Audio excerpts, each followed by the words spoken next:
Hello, my little love. Did you have a good day today? I hope something made you smile. Now take a slow breath, relax your shoulders, and let your mind get soft and quiet. It's time for a gentle bedtime story.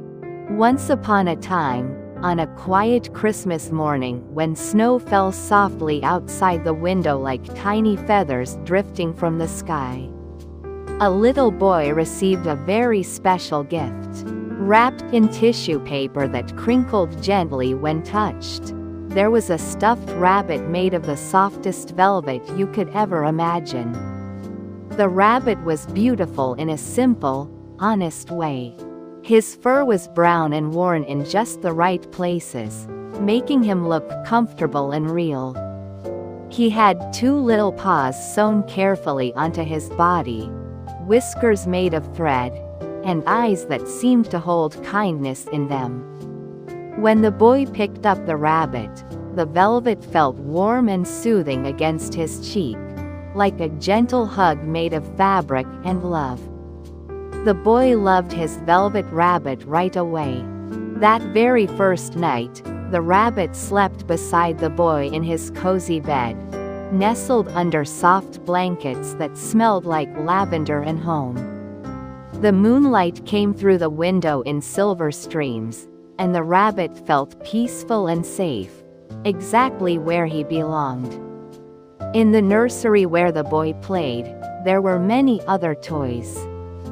There were bright mechanical toys that whirred and clicked, shiny tin soldiers that stood in perfect rows, and a fancy rocking horse with a flowing mane. At first, these toys didn't pay much attention to the velvet rabbit.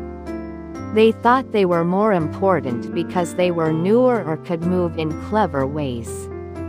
But the rabbit didn't mind.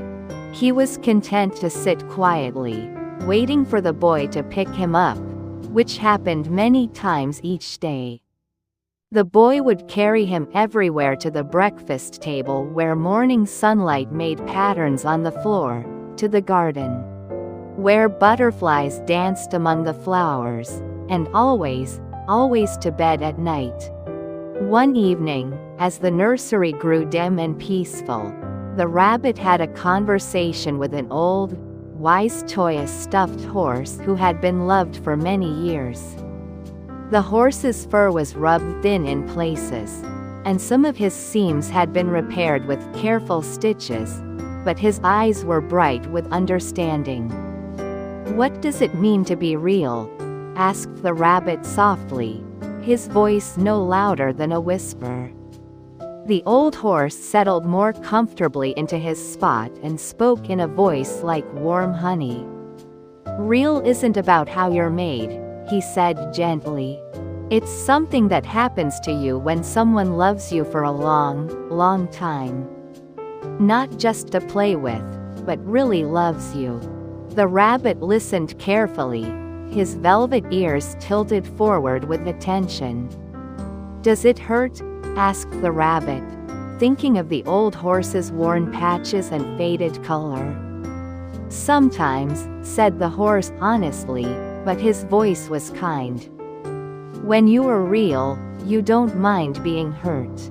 By the time you become real, most of your fur has been loved off, and your eyes might not see as brightly, and you might get loose in the joints. But these things don't matter at all, because once you are real, you can't be ugly, except to people who don't understand." The rabbit thought about this as the stars began to appear in the darkening sky outside. He thought it sounded wonderful to be real, even if it took a long time and even if it meant becoming worn and well-loved. Days turned into weeks, and weeks into months, like pages turning slowly in a favorite book. The boy loved his rabbit more each day. He took the rabbit on adventures through the garden where they would sit under the shade of apple trees, listening to bees hum their drowsy songs.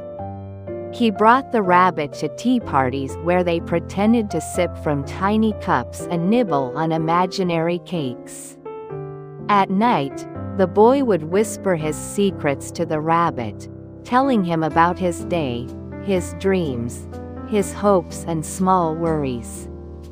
The rabbit listened to everything, held close and safe in the boy's arms.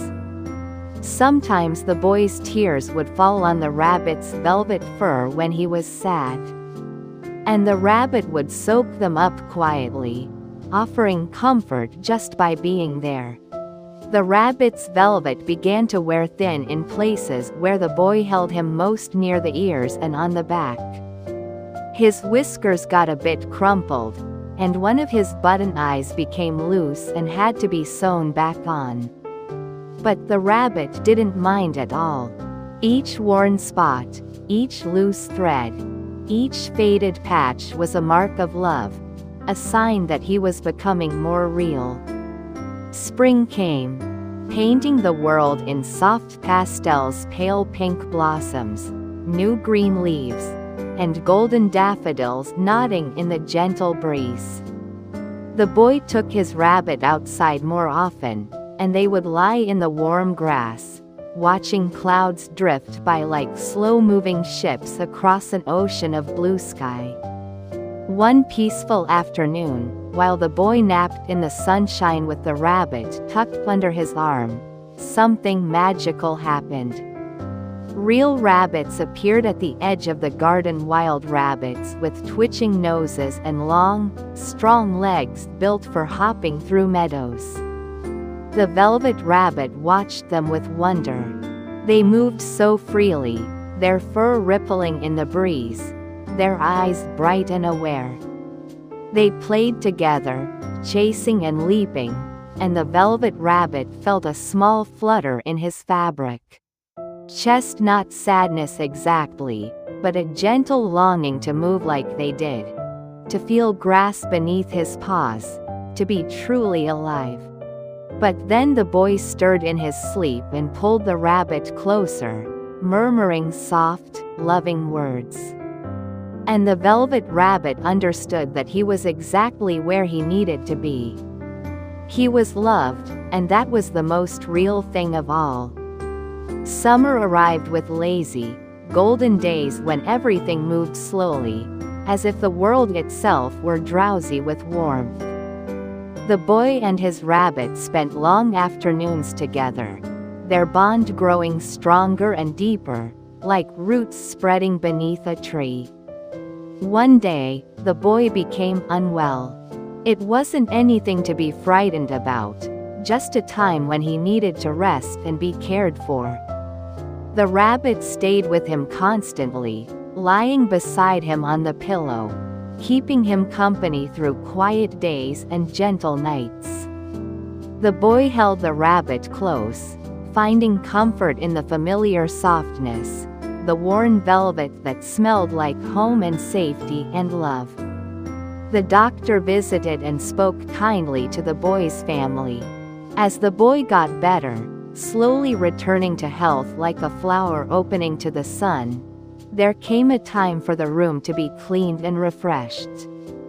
The rabbit was gathered up with other things, placed outside where the morning air was cool and fresh with dew. The rabbit lay in the garden as evening approached, watching the sky turn from blue to purple to deep twilight. He had been so loved that his velvet was nearly threadbare. He had been held through happiness and sadness, through adventures and quiet moments, through everything that mattered.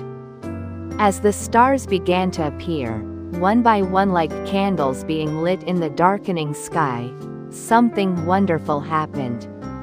A gentle magic filled the air, soft as moonlight, warm as a mother's touch. And the rabbit felt himself changing, truly changing, in a way that went deeper than fabric and thread. His velvet body began to shimmer and shift. Real fur grew where fabric had been soft, warm fur that rippled in the evening breeze. His button eyes became bright and seeing, able to notice every blade of grass, every distant star. His legs grew strong and ready to run, His nose began to twitch with real life. His ears could hear the whisper of wind through leaves. The velvet rabbit had become real, not just in the way that love had made him real to the boy, but real in a way the whole world could see. He was a living, breathing rabbit, with a heart that beat steadily and paws that could carry him wherever he wished to go. He hopped carefully at first, getting used to the feeling of moving on his own. The grass felt cool and ticklish beneath his paws. He could smell the flowers, sweet and alive. He could feel the breeze ruffling his fur. Everything was bright and new and wonderful. But he didn't forget the boy who had loved him. How could he? That love was part of what made him real.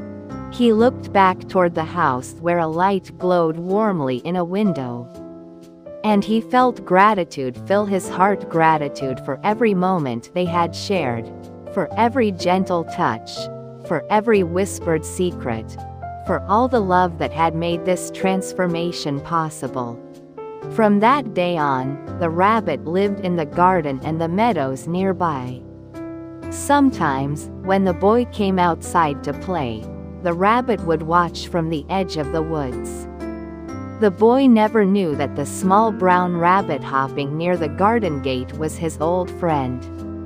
But somehow he always felt happy when he saw that particular rabbit, as if something warm and familiar touched his heart.